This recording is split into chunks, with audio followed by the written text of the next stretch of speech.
Hey everyone, what's happening? Welcome to Mate TV. I'm joined by my dad, John Machin. Why? Because it has been a wild 54 days so far since we launched the Kickstarter for this bad boy. And I just wanted to talk a little bit more about it. There's 6 days left at time of recording. It ends on the 8th of July at 9 AM.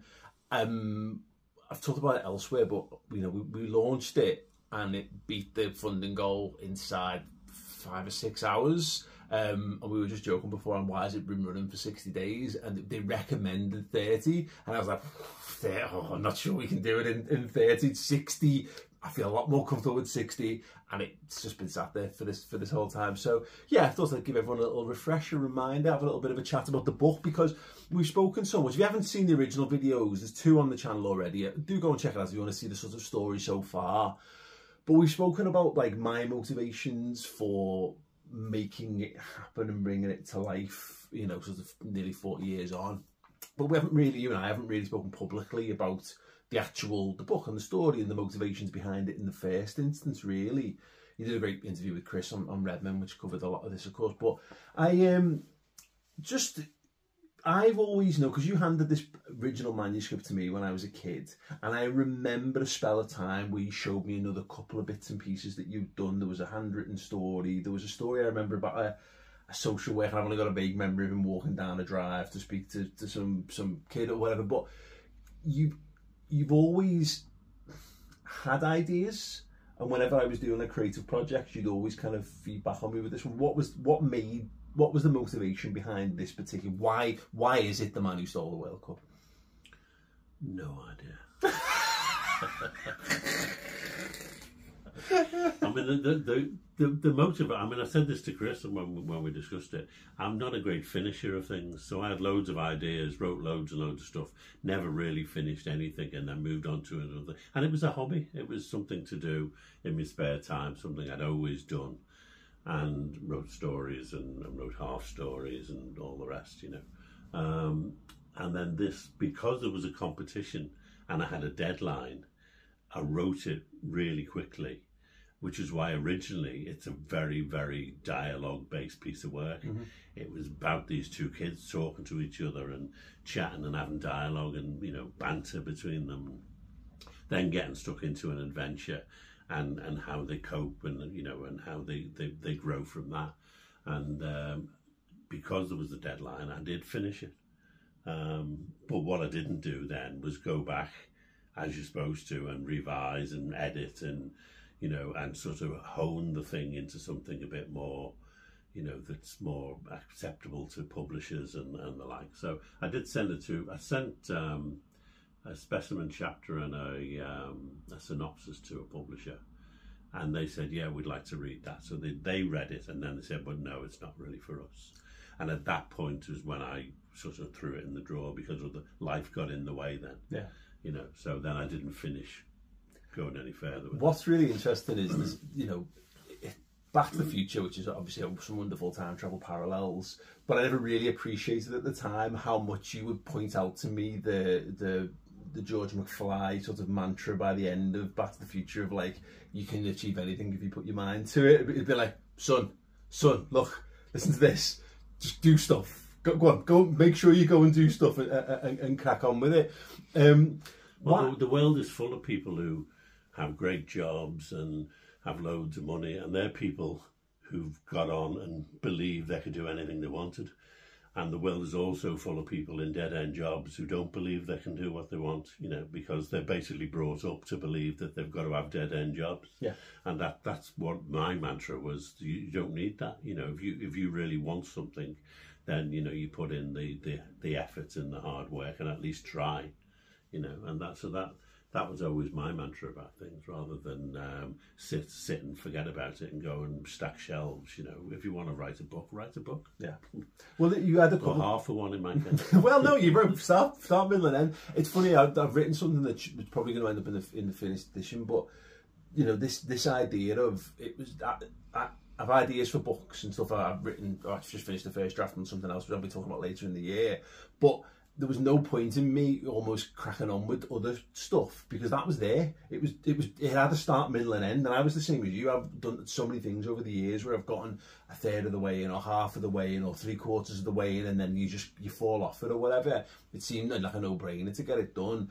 And you've seen, like, you know, a close personal friend of yours, Steve, who self-published, you know, books and stuff like that. You've seen it kind of done. I want to know.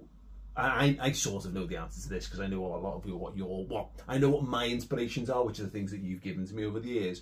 But why sci-fi, why football, and why together?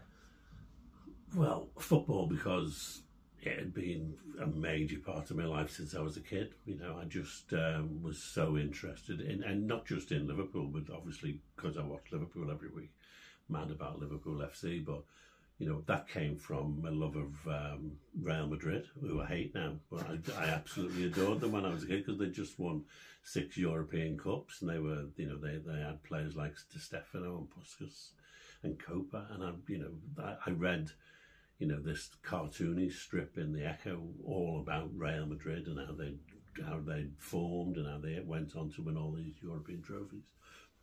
It was at the end of that I said to my dad, I want to go to the match.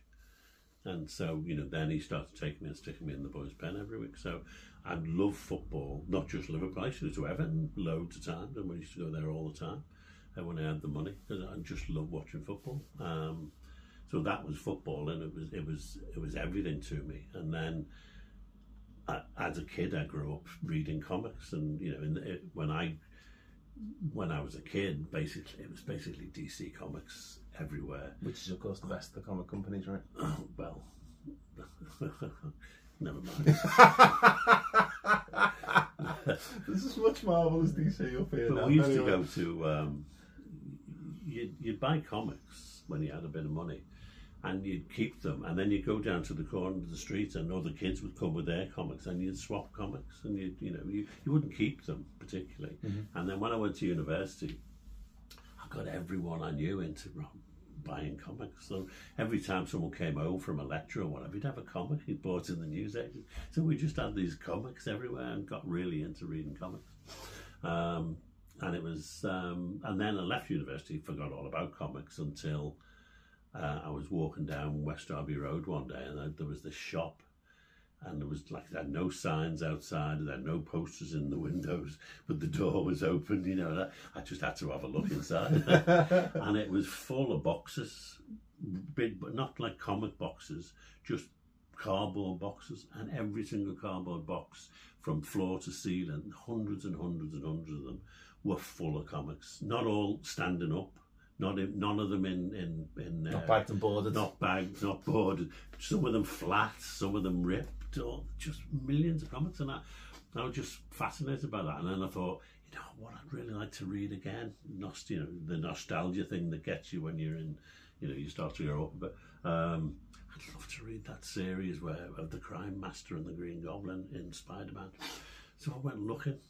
And I found, like, there's 3 of them, and there's, I can't remember the numbers, there's something like 24, 25, and 27, something like that. And I found them, and I thought, oh, this is great, this is going to cost me like 10p for these 3 old comics in a battered box. And I went up, and the guy got this list out, and he went, that's £3 each. I went, what? But the bug was there, yeah. That was it, I couldn't stop. Then I had to collect Spider-Man comics. Yeah, and it's funny as well because I think what the influences are around that, because again, science fiction wise, British science fiction as well, obviously Doctor Who, there's lots of Doctor Who-ish parallels, and I think more so now because you've got there's a strong female character in this who has, you know, and time travel and whatever. Yeah, it's kind of a thing that's happened and people might go, oh yeah, but this was in the 80s, there was, you know, you had like Blake Seven and that kind of stuff. I mean, I was always into science fiction, and I loved this. It took you out of yourself a lot more than most things. I mean, I read other novels, but science fiction always had a hook, you know, and time travel especially. I mean, it just fascinates me, you know, the possibilities, you know, and the, you know, all the paradoxes and stuff. It just blows your mind if you think about it, you know. So I can see the attraction to it, and then you get wonderful things like Back to the Future come along, you know.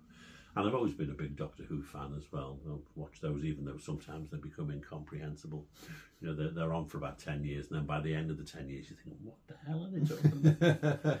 It just gets really weird. But yeah, I mean, so time travel's great. I mean, and then I'd always had a fascination with the FA Cup. Mm-hmm. Don't want to give too much away here, but it was that which fascinated me, not the World Cup. The FA Cup has always been a big deal. You know, for people my generation, anyway, because it's sort of not so much these days. The Prem has sort of knocked it into second place, or even, you know, people don't even think about it too much now. But you know, my day, winning the FA Cup was such a big deal. Well, 1965 the plus first FA Cup. You're 14 that year. I was about to be 13, I was 13 when they won the cup for the first time. And people forget that was one of the biggest moments. That was one of Shankly's crowning achievements. Finally getting that over the line, as it plays a part in the in the story. Such a thing in the city. People just didn't realise. You know, people now don't realise how big a deal it was to win the FA Cup because we'd never done it. And there's all these stuff about the curse and all that. He had all that about. While the Liver Birds are up, Liverpool will never win the FA Cup, and they took them down to clean them, and we won the FA Cup. I don't know which was more difficult, Bruce Grobbelaar being on goalposts or taking the Liver Birds. I don't know why Shankly didn't get up there and take him down himself. You know, the kind of thing he would have done. The other thing, I guess, influential in it is you worked as a social worker and around those sorts of roles for the vast majority of your adult life in Liverpool, and one of the main characters, Andy, is a kid who's kind of in the system and all that. Again, hard. People always say you write from your own experience. I'm not saying there was definitely an Andy in your life, but I imagine there was his circumstances. Loads of Andys in my life, loads of them. Yeah, I mean, So that was another strand. I work with kids, and I work with kids who've been in trouble, and I work with kids who've been abused, and you know, they have so much to offer, all these kids. You know, things happen to them doesn't mean that they haven't got, you know, something in them and a spark in them. You know, so yeah, I knew loads of kids like that. You know, and like Joe as well. You know, because I didn't just work with people who were abused or, you know, were scallies. You know, you work with other kids who had other problems. You know, as well, and. So you came across great kids in the city, and that I wanted, you know, that kind of spark, you know, because Scouse kids were just full of, you know, energy, and you know, and that all came together, you know, really, because I had the thing about it. It wasn't just pure imagination. It was a story which just existed in my head, you know, about, you know, things happening and connecting up dots from the past and to the future and stuff. It all just fell into place for that. It's funny, I just finished reading the Stephen King book called On Writing, and he talks about his process, and he talks about being a writer is like being an archaeologist. Like, stories actually kind of exist, and the job of a writer is to uncover them, and you often feel that when you're writing stuff. It's like, wow, you don't know where it comes from, but that's the real magic of it, I guess. It's again, I've spoken about it a lot in a variety of different places. You know, we've touched upon the characters, Joe and Andy, two young kids who get pulled into this sort of time travel adventure story around the theft of the World Cup in 1966. Ideally, you know, I could have done with this being a World Cup year, not a Euros year, if we were really going to get on brand. But it is what it is, and it was the book, and it was what, you know, it was the central pivot of the story. But yeah, it's been a mad old process getting this. This is a preview copy we gave one of these to Jurgen Klopp, which was really cool. You wrote a little message for him in the back? I did. Yeah. Any, is that just between you and him? No, I just told him that, you know, he wouldn't be forgotten wherever he went. Scousers would always remember him because of the impact he'd had. You know, it wasn't just about what trophies he'd won. It was about the guy himself, what he'd done, what people in the city thought of him, not just Liverpoolians either, you know. That's all it was, basically a message that he was a Scouser now, whether he liked it or not, basically. So yeah, we got to get one to him. Yeah, so the Kickstarter ends on Monday the 8th of July. If you're interested in what we've talked about there is fascinating to you, if you've got younger people in your life, we always say it's, when you say kids book, I feel like some people go, I'm not going to read a kids book. But look, the artwork is so good that people aren't going to think you're reading a kids book. They're going to think you're reading this like absolute time travelling epic, which you will be.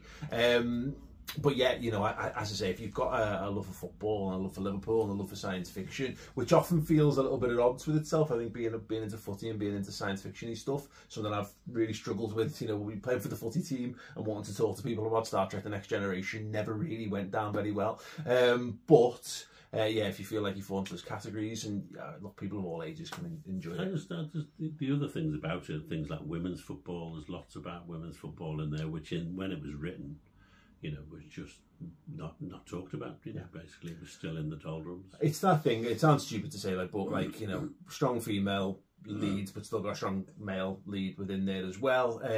Loads of really interesting historical insight into Liverpool Football Club and the beautiful game in general as well, and just honestly just a fun page turning story. So yeah, you can go to Kickstarter, search for The Man Who Stole the World Cup. The link is below. Yeah, it ends on Monday at 9 AM UK time, so the last few days, I say 5 or 6 days from time of recording left to grab hold of one of those. You can get a signed copy, last chance to get your name in the finished edition as well. I'm doing all the layouts over the next week or two, so yeah, if you want to get your name in the book, you can do, but if you just want a copy of the book, you can. It's just like pre-ordering it and all that, and there is a deeper story around the motivations behind it, which I've covered in other videos and we won't do here, but just want to say a huge thank you to everyone who has backed it so far. Astounding, like, just the response has just been absolutely mind-blowingly. Yeah, but I just didn't understand it. It just didn't make sense to me that so many people would, you know, see a video of yours and suddenly think, yeah, well, you know, this is something we want to get on board. It's amazing. I've said it in other places, but I rang you. I came to pick my son up from school right outside my dad's house, and I rang up and said, "Where are you?" Because I wanted to go and like give him a hug. So we've done it, and I was like, "You're like, oh, yeah, I'm on my way. I'm driving. Okay, cool. Have you seen the numbers?" And you're like, What numbers? What we're talking about? Me and my sister have been back and forth every like 20 minutes. Oh, have you seen this? Have you seen this? Like, I cried 3 times already that day. She cried twice. My wife had been crying in the changes of the table. I was going to check in a few weeks. So yeah, listen, the Kickstarter is there. It's done in terms of like smashing the targets and the goals. We've got a couple of little extra bits and pieces that are going to be going into the book, which I'm going to keep under wraps. But yeah, if you want to get yourself a very special edition of The Man Who Stole the World Cup, which is going to look a million times better than this, because this is Amazon's rubbish printing technique and me rushing it to get a physical copy so I could proofread it but also give one to Jürgen. It's going to be hardback. The artwork's stunning. Yeah, go to kickstarter.com, search for The Man Who Stole the World Cup, link in the description underneath. And thank you so very, very much indeed. Next one.